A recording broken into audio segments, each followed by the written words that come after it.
everybody, I'm Isaiah and welcome back to my topic channel, or welcome to my topic channel. I am, of course, your host, Isaiah Rivers, and today on Isaiah Rivers Topics, we have a pretty cool video and a pretty cool thing to go over. However, it makes me feel hella old. So, when you guys are seeing this day, it is the 10-year anniversary of the Disney Channel hit movie Descendants, and I can't even believe it's been 10 fucking years already, man. 2015 just seems like it was like 3 years ago, to me or something. I just cannot believe how much time has passed since the first Descendants and how much stuff has changed since then. I was a massive Disney Channel movie kid, massive Disney Channel kid, and I was a massive fan of the movie when it came out, and to the point where I actually ended up owning the film on DVD. This is my exact copy from 10 years ago, still with the original insert for the Disney Movies Club, which I think is now defunct. I haven't gotten a Disney movie in a long time now on DVD because of Disney Plus. But this is still a pretty cool thing, as this was probably one of the last, DVDs I ended up picking up for like a Disney Channel kind of thing. But that just shows how much of a fan I was of this, because it wasn't on Netflix yet. Disney Plus was not a thing, so this was the best way to watch the film.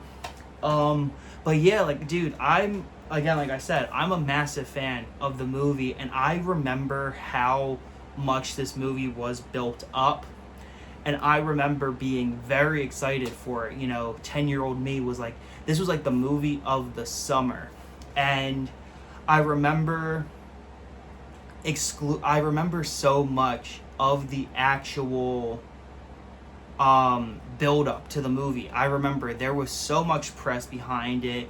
I was already into it because I was like, oh shoot, Dove Cameron from Liv and Maddie, Luke from Descendants, Cameron Boyce, from Descendants, not from Descendants, from Jesse, from Grown Ups. Hell yeah, I'm so excited for this.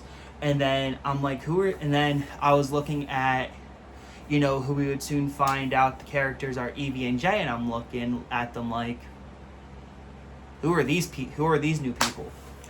But I remember, I was in my house when the first one came out, and I remember sitting down and watching it, and it was like that. I was completely obsessed with these movies, and, a lot of people are like, oh, well, they're girl movies. No, they're not, man. I know so many, of the toughest guys out. I know so many guys that are, macho and tough now, but when Rotten to the Core comes on, they're gonna fucking sing every fucking word, man. Because Descendants is one of those movies where, it wasn't just, was it probably more, not targeted, but more merchandise-wise, was it more sold to girls? Yeah, you had the Descendants dolls that they only made, they only made, the actual dolls, not action figures. They made Mal, Evie, all these, so many different things, and it was, always targeted towards the girls because Mal and Evie were two of the most popular characters. But dude, I was still involved with it, man. I was so into Descendants. One of my closest friends, talks about being like, oh, I don't like girl shit, and then but then when Descendants come on, he's like, rotten to the core. I think that's what it means when it's not just a good Disney franchise, but it's also just a good movie in general. And I remember every time it was on, man, I was watching it until I ended up getting the DVD, and I ran the DVD back a few times throughout the years. But it's such a good movie. But I kind of want to talk about all of the Descendants today, and not just the first one. I kind of talk about the legacy of Descendants as well, and kind of give my opinion on the newer movies that have come out that are not counting the trilogy. So yeah, what can I say about the first one? It's classic, man. It's a great origin movie. The first movie, we get introduced to literally the villain kids. And the villains have never really been seen in a light, of good at all. They're always meant to be the good guys, and the bad guys, and the good guys are, supposed to come in, Beast defeated Gaston, Maleficent was, captured, the evil queen tried to kill Snow White and all that stuff. So we're supposed to look at these villains as, bad, but does that mean their kids are going to be as wicked as them? So the four main characters of the entire and the face of the Descendants franchise are obviously the main four villain kids: Evie, Jay, Mal, and Carlos, where the casting was spot on. You have Mal being played by Dove Cameron, who everyone would know from Liv and Maddie. She has great star power being in a lead role, especially after having technically to have to play two in in Liv and Maddie. And although as much as I love Liv and Maddie, a lot of times when I think Dove Cameron, I do think of Mal, and I do think of Descendants. I love Mal's character. I love how she is the leader of her friends, and they follow her no matter what. And how, although she is wicked, you can tell that she has such a love for all of those friends, and that she will have their backs no matter what. And it shows as Mal throughout this movie goes from being this girl that's just has always been told what to do and has always been told to follow in her mother's footsteps, that she's never been really able to be given the chance to kind of build her own voice and build her own person. And then her right hand woman or right hand person and her best friend is Evie, played by the lovely Sophia Carson, who was one of my first crushes, honestly, man. To the point where I remember one time I was watching Descendants 2 with my buddy, and me and him got into a fist fight literally over Sophia Carson when we were 13, 14 years old, man. Knowing we did not have a chance with her.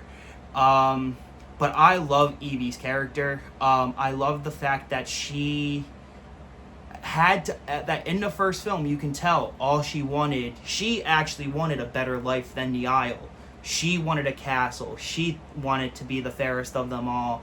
And you can see that's a lot from her mother, but Evie is not really cold-hearted like Mal tries to be.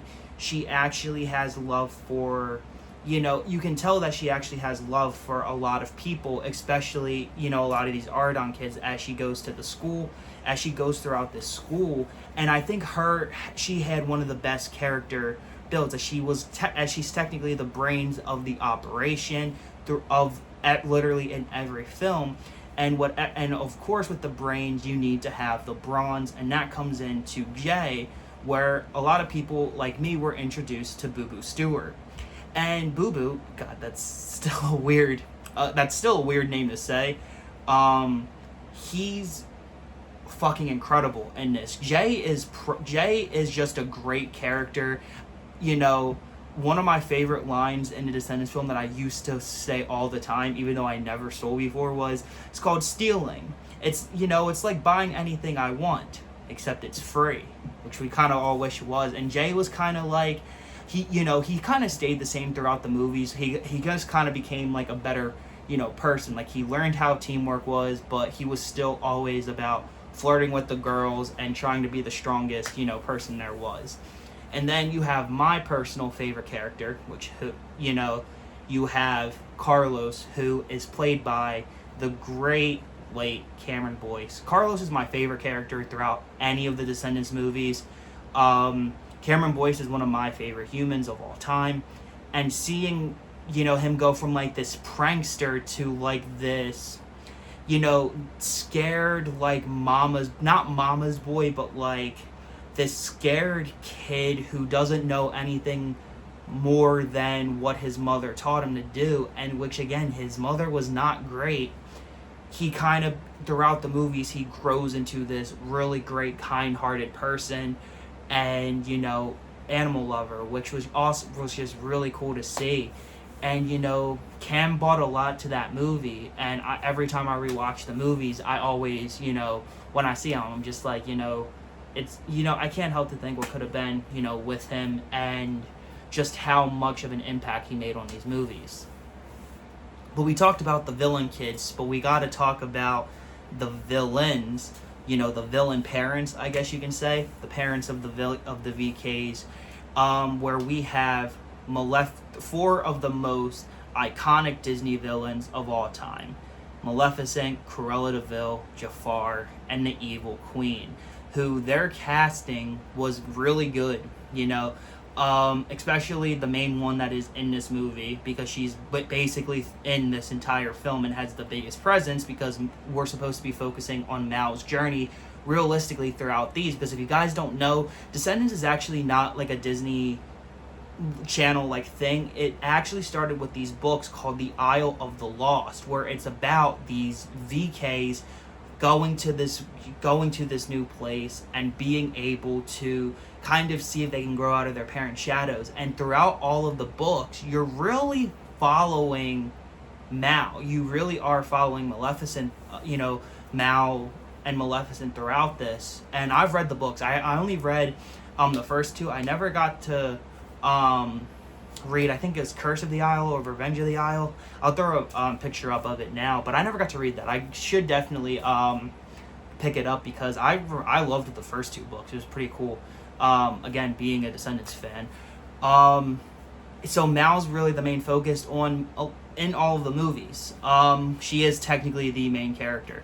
So Maleficent has a big part, and her name, I always butcher it. I'm not even going to say it, but it's Glinda from Wicked. I'm going to throw up a picture of them with her name, and she's fantastic in this film. The song that she does with Mal is probably one of the most catchy songs in this entire movie, which again, it's just so great. And it's literally, Maleficent is still actually the main villain in this film, because she basically is telling Mal if she does not succeed, she will be completely done.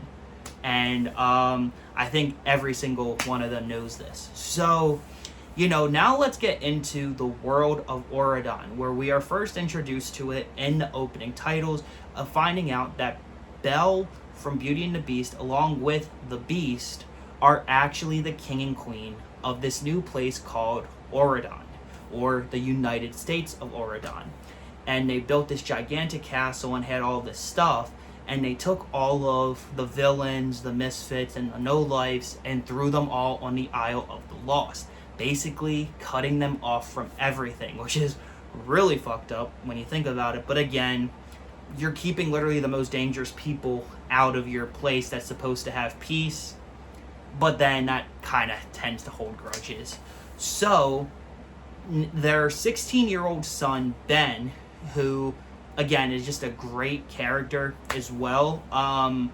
Ben is also one of my favorites, because you can just tell that he wants, he doesn't want, good and bad, right or wrong. He wants, he wants everyone to try to be equal, and he wants people, he wants to give a second chance to, all the VKs and to all of the kids on the Isle. After he saw how he grew up, he was like, don't they deserve a chance, to kind of prove themselves to whether they're good or not? And, Beast and Belle are very much no, but again, this guy who's number one, he's 16 years old and he's about to be crowned king. I don't know if the Beast just got tired and just wanted to retire, or maybe, I have no clue how it works. But again, a 16-year-old high school kid is literally about to become fucking king. So, what do I know, right? So he ends up starting with 4 kids, who are the main characters: Mal, Evie, Jay, Carlos, and they all go to the Isle of the Lost, and we are led into this gigantic castle world. And it's actually funny, because Descendants was actually just filmed at an actual university, which is kind of cool, because you could technically go to Auradon Prep. Just it's not called Auradon Prep.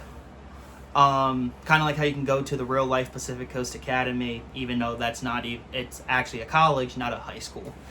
So we end up getting introduced to, once they get to Auradon, we get introduced to some of the main staters as well throughout the series. We get introduced to Fairy Godmother, who is, as a kid, I hated her because I felt that she was too good, if that's a thing. But now she kind of just comes off as a little bit annoying, as I feel like throughout the movie she can't get she has to just go bibbity bobbity, and it always just does not go well for her at all.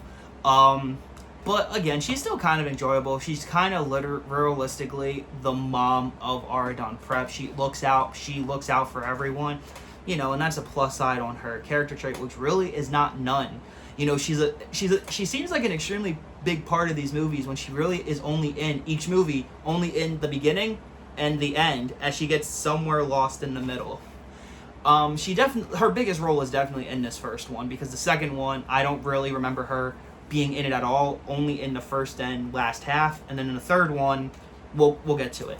So then we find out that Ben is actually dating this girl, Audrey, who is, unpleasant, you know, sort of say. Very much can tell that she was literally raised to be like this spoiled person that was supposed to become the queen of Aradon with Ben. I don't know if their relationship was arranged, but you can kind of tell that Ben is he's not feeling her. He's not feeling her like you do feel someone when you're in love. She's very much just like, I'm gonna be queen, I'm excited for this, like, I love him, I'm only gonna be with him because he wants to be king. So she probably, realistically in hindsight, she probably doesn't even love him or feel, you know, right for him. So then Ben starts to take them on a tour of Aradon, where we're introduced to another, you know, side character who's also very loved, especially by me, because I love this guy to death, Doc, who is actually Dopey's son. Real quick, before I get the comments saying I forgot to tell Audrey, she is the daughter of Sleeping Beauty, which we find out, which plays a little part at the second to last main part of the movie. And Doc is feeling Evie, who is not feeling him right away.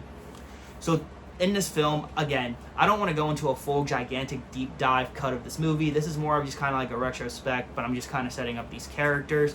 The other main characters that we do meet are Hani, who is Mulan's daughter. We also get to meet Chad, who is Prince Charming Jr., and I'll get to him more after I give my thoughts on the fourth one, because it's not adding up. And then we also get introduced to Jane, who is Fairy Godmother's daughter. So throughout this film, the group is basically, the VKs they have one thing. They have to get Fairy Godmother's wand. And that is their main objective throughout this entire film. So, what do? Well, they fail multiple times, and they realize the best way to get up close and personal with the wand to complete their mission is to spell Ben and make him fall in love with Mal. And they end up using cookies, and they end like making like this potion with cookies. And he sings in my opinion, the best song in the first movie. Did I mention that is my favorite song in this entire on the first, you know, movie soundtrack? I feel like that is the best song. God, it's such a good song, and it's such a catchy one as well. And the entire dance scene is awesome with them at the tourney game and everything. You know, seeing Carlos and Jay dance with them. You know, it's a great scene. So finally, after that, they start having this. Mal and Ben start falling in love, and Mal realizes that she's actually falling in love with him, and she's actually catching feelings. And Ben is, you know, she's like, oh, he's spelled. Where we find out he feels the same way about her. And I used to not like this song as a kid, but I now do really enjoy it. If Only Is, you know, it is a really nice song. I didn't like much slow, you know, 10-year-old me was just like, ugh, can we get to like the dancing, get to all of that. I was not really, you know, wanting to listen to If Only, but then as I have listened to it a lot more, I was like, yeah, it's a really great song. My least favorite song in this film is the Be Our Guest. It's just so cringe. Especially, like, even looking back on it now, it's just, why? Like, it's so cheesy, and it's so fake. So, at this part, there's a point where everyone ends up liking the V-Kids, and they're, like, realizing, oh, the VKs are cool, and now they're just like, oh my god, they're evil, they're bad, after Chad and Audrey basically got into a gigantic fight, not fist wise, but like verbal wise and very Disney Channel like, with the VKs, and they win. So the last scene is basically they're at the Royal Cotillion. Everyone is not feeling the VKs anymore, and Mal ends up giving Ben like a brownie that is supposed to break the spell, but realizes that, you know, Ben, I guess, it's the water in the lake that he jumped into in the If Only scene. It's the enchanted lake, so it washes away spells. But we find out, like I said, Ben actually feels the same way for Mal, and he ends up getting crowned king. And the fairy godmother's wand is right there, and what happens? Someone grabs it and breaks the spell on the Isle of the Lost, and it is Jane. Jane, what the?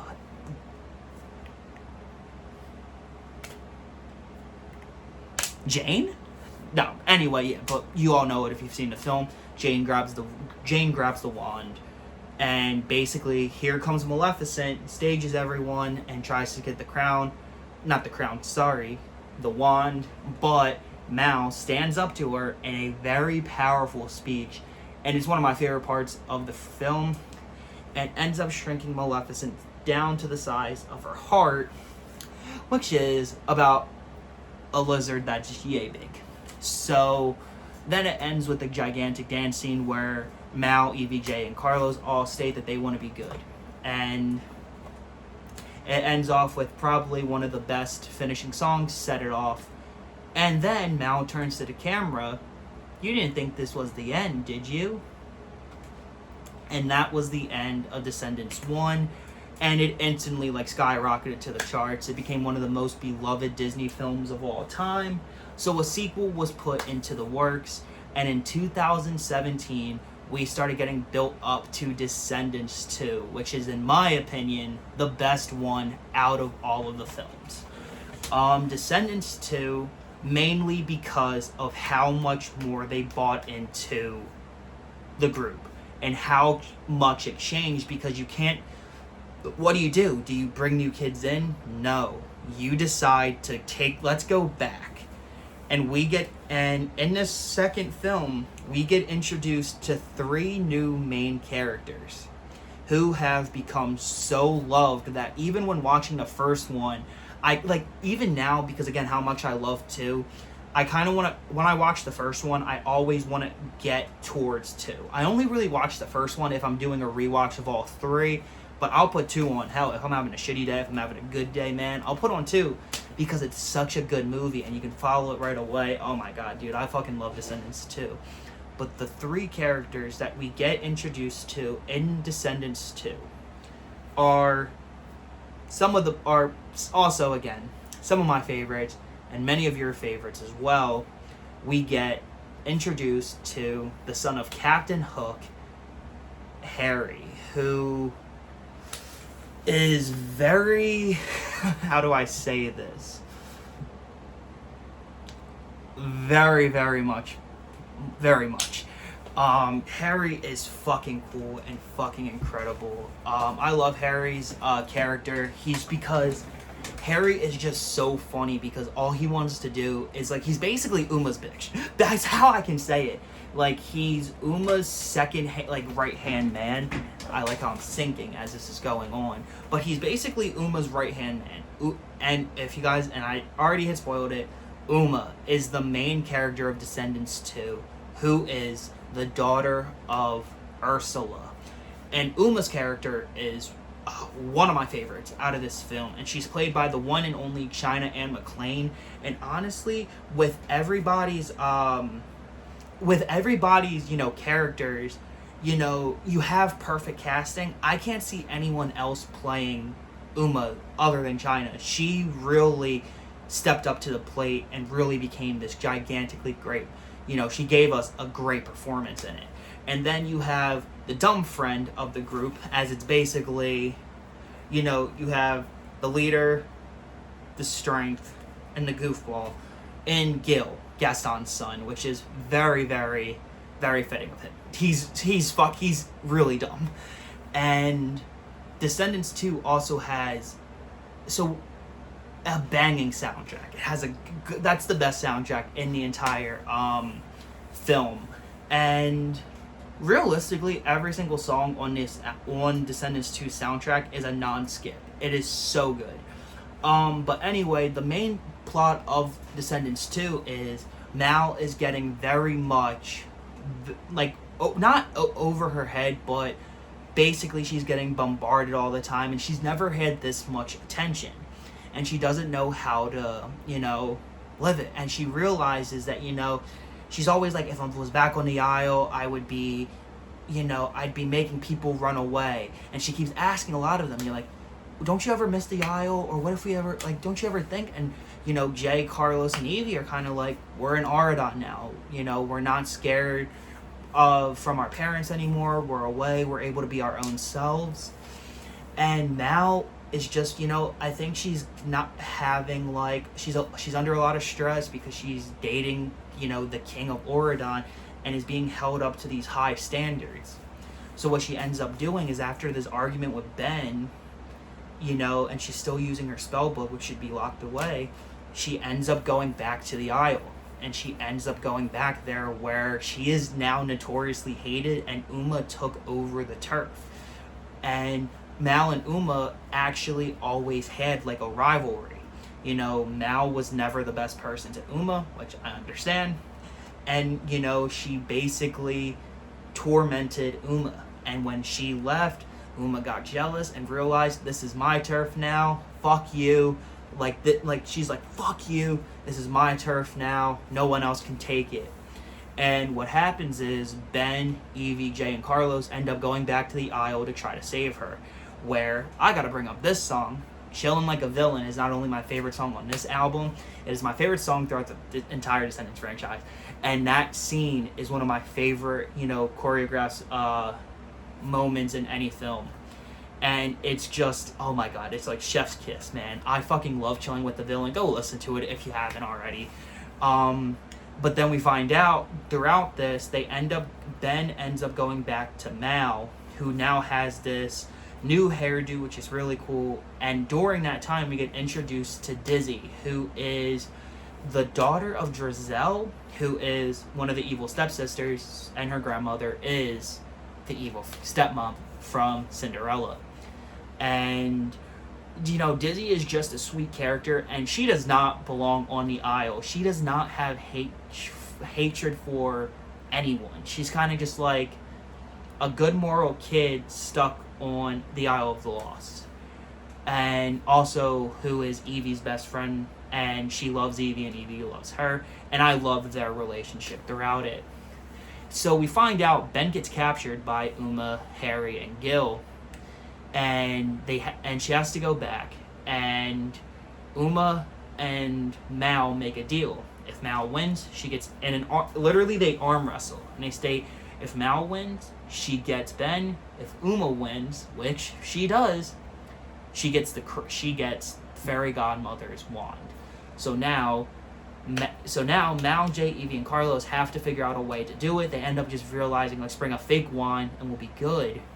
And during this time, we get, I know the story behind it and how it's supposed to be, Mal and Evie's love song. The space between is not my favorite song, and it's probably, I know how much it's loved, and I'm sorry for saying this, it's probably my least favorite song on the soundtrack, although I do love the scene that, basically building up as it's their lesbian love song. And it's just not my cup of tea kind of song, as there's so many better songs in this. So then finally we get one of the best scenes, which is the fight scene on the ship, and It's Going Down is also one of the best songs on the soundtrack. Let's go, bring it on, better give us what we want. It's the wand for the crown, if you don't, it's going down. It's such a, oh my god, it's such a banger. And that scene is incredible, man. It's so good. I fucking love that scene. And then they end up getting Ben back, but then Uma ends up spelling him, and he spelled into breaking up with Mal on the boat where the Royal Cotillion is happening, and then Uma jumps into the water after they realize that Ben was spelled and becomes this gigantic tentacled person, and we find out that Mal has the power to turn into a dragon, which is cool. And this scene, it's so CGI, but it's good CGI for a Disney Channel film, and I do enjoy this scene, and I do enjoy the last two songs. The last song, we gotta be brave, we gotta be loud, we gotta believe. I do enjoy that very much. And then you have Uma coming back where she is basically stating, what? You don't think the story was over? And it's not, as we soon find out in 2018 that Descendants 3 is in production. And I'm all excited and I'm all happy. Me and my friends were all freaking out. Me and my cousins are freaking out. And we're thinking nothing can really stop this. This is going to be great. And then July 6th, 2019 came, and we all got news that we were not expecting, because he had so much more to give. And it was, it's one of the darkest days in, film Disney history, where we find out that Cameron Boyce passed away from a seizure when he was just 20 years old. His death was a major shock to me, and it still is, because the guy had so much potential to basically, he was on track to becoming one of the best actors of all time. I miss him still, and I felt like I knew him, man, because you grew up with him on Jesse and Descendants and all these other things and Grown Ups. He just had so much more to give, and what was supposed to be this gigantic great thing, Descendants 3, it's gonna be great, it turned into the Descendants 3 was when it came out, it was like a memorial to Cameron. To the point where I've only seen 3 a couple of times, because it hurts to watch, because it's just he had so much potential and he had so much to give, and he's gone, and he wasn't able to see, I'm pretty sure he was able to see it, but he wasn't able to see everything that happened with the third one. I actually had just watched it for a third time in full. I've only ever seen it, like I said, 2 or 3 times, right when it came out. And then one time up in college, which was years after it came out, and then a couple, a month ago when I was watching it with my cousins. And a lot of people are like, you don't like that? And I was like, I love 3. It's my second favorite of it, but it's a bittersweet thing to watch, and I'm getting choked up and teary-eyed thinking about it. And it's one of those things where the kid had so much talent to give. But Descendants 3 is still such a great film. Although I am very upset with Disney Plus when you go and watch Descendants 3, as they took his memorial out watching it. And I guess it's just oh, well, people, so, because Carlos is still there even though Cam's gone, but I feel that's just, it doesn't care, man. It should still be there, because that's a big thing. It should always still stay for Cameron. Thank you for everything. But Descendants 3 is basically where it was probably going to open up a lot of new stuff for the franchise, where Descendants 3 was supposed to be a new beginning. So it's set up to where you find out that in Descendants 3 that there are going to be more VKs given the chance to go to Auradon, which was set up in the second one, where Evie kind of becomes one of Ben's council members and decides all the VKs you get to go. So it's Dizzy. Although it's kind of weird. So we got Dizzy, which we already knew. Love Dizzy, always great. Then you get Smee's kids, and I'm like, Smee's not really a bad guy. I feel like Smee could have been kept on Auradon. Although he worked as Captain Hook's shipmate, I never saw Smee as a villain. I kind of saw Smee as kind of the person that was looking after Hook, but I do get why he's on the isle as well. He's one of the misfits. His kids, which I'm still what were you thinking? Could have pulled another villain out of the ass. And what's his name? I'm blanking on his name, but the guy from Princess and the Frog, I'll throw him up. I'm blinking, but his daughter goes as well. And again, the funny thing is, I think he's one of the best villain parents, because I feel like a lot of them don't care about their kids. He actually loves his daughter, and you can tell. So what ends up happening is they end up picking the kids up, and what happens is, right before they pick the kids, we get the announcement that Ben and Mal are engaged. And that was a really cool thing to see, a really cool way to kind of bring the show more. But Audrey's back after some controversy happened to where she was not able to be in Descendants 2. They decided to bring her back for Descendants 3 in an actual interesting, cool way. And she's very upset because she was supposed to be the Queen of Auradon. And her grandmother is actually chewing her out for it, being like, you killed the family legacy. When she's dating Chad, who's also in line for the throne, I'm pretty sure. I don't know. Anyway, Audrey ends up basically stating, no, I'm done. And she ends up singing this great song, which is, again, was cool. And she becomes the villain of Descendants 3. But what happens is, beforehand, we end up going back to Auradon. And as the limo is riding away with the kids, here comes a blue flamed guy trying to break open the barrier, and it is Hades himself, played by, funny, Cheyenne Jackson. I love Cheyenne Jackson in this role. I think he did a great job as Hades, but a lot of times when I was watching, I was like, You know who also probably would have been kind of funny to try to get? Nikki Sixx of Motley Crue. I feel like Nikki would have had a blast playing him, and that would have just been hilarious. But I think Cheyenne Jackson did do really well. And in this, and you find out that Mal and Hades kind of, like, they seem like they have some tension as Mal turns into the dragon, but he starts to drain her magic. And Mal and Ben are with Fairy Godmother, the Beast, and Belle, and they're trying to figure out how to stop this because Hades did get out of the barrier. And they basically make the decision, we're going to have to close the barrier. Where the thing was, originally, everyone was going to be able to go back and visit whenever they wanted, which, again, I understand why they had to. But so the plans are to get the border, to close the border now. And they end up going back. Now we find out that they're getting ready for Jane's birthday party. And here comes Audrey looking like an evil goddess queen. And she steals Maleficent's staff. And the power is literally holding her. Like, she is literally being enslaved by this power. And what we end up seeing is now Mal, Evie, J, Carlos, and the guy from Princess and the Frog's Daughter. I can't even think of her name. Jesus Christ. Maybe I should watch this movie more. They all go back to the Isle of the Lost. And her and Mal end up going to Hades' lair.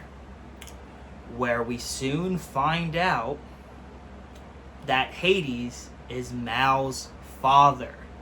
Which, that was crazy, because I remember being like, Dad,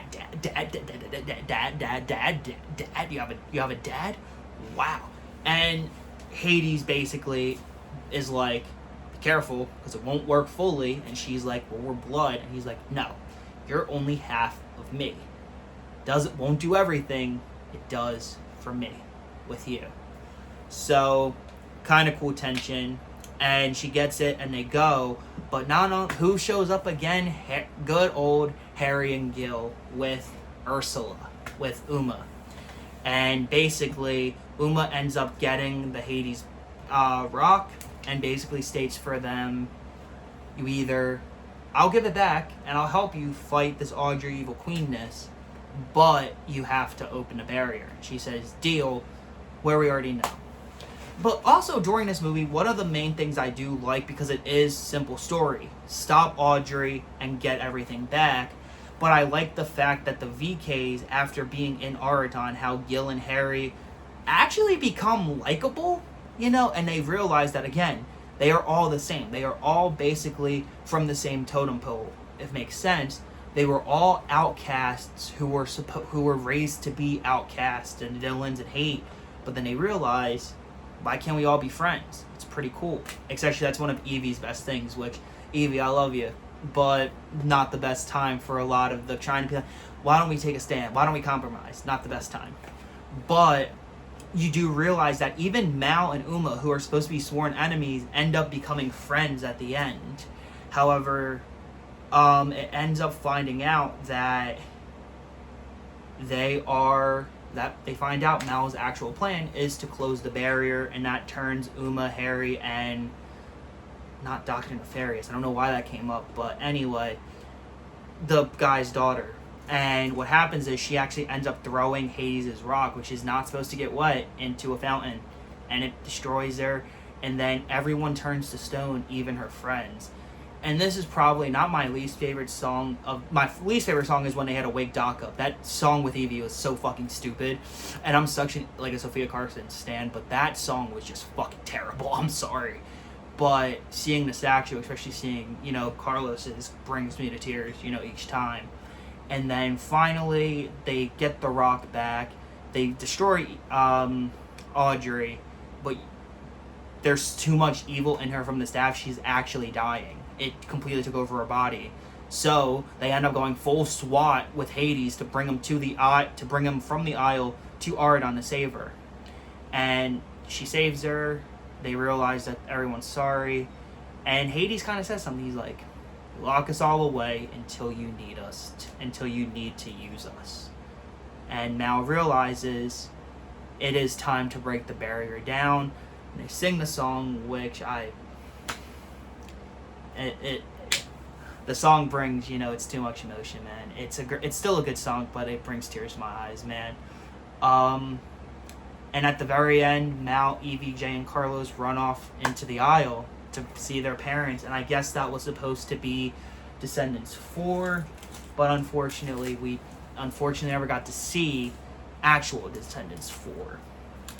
The one last thing I did want to bring up before I go into the other legacies of Descendants is in 2024, Disney actually ended up releasing a greatest hits vinyl exclusive of the music from Descendants, which I completely love, and I ended up picking up right when it came out.